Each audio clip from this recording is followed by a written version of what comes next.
Okay, this poem's called Lifting the Lid. I always felt that Schrodinger's cat was black. So damned familiar to be that experiment of a white man to be put in a box, to be both alive and dead and theoretical for the sake of someone else's critical thinking, just an impossible image inside someone else's head, subjected, subjugated, sold and bred and made undead by this, our shared history, that neglects to mention how the torture and murder of small animals is actually an early warning sign of psychopathy. But you know this already. And I know this intimately, having an affinity with that moggy frequently while out jogging, while doing laps at dawn and watching others scorn as they cross themselves and cross the street to keep away from me, to keep me from crossing their path. And you may laugh, but I always felt that Schrodinger's cat was black.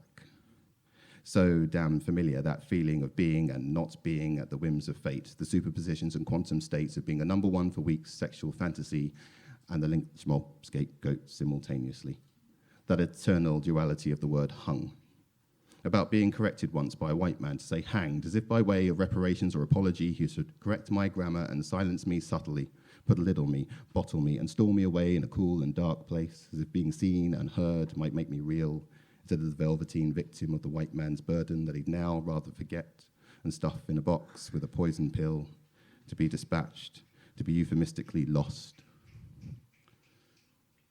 So you see, I always felt that Schrodinger's cat was black. Here I am, fully assembled and flat-packed, numbered irrationally, the root of two worlds some insist are mutually exclusive, black and British, two worlds squished and sealed into this to be or not to be by these ghetto experiments and imperial measurements, to be or not to be, maddened by this poisoning society that both co-opted and rejected me, adopted and neglected me, and still imagines me taking jobs while stealing welfare simultaneously.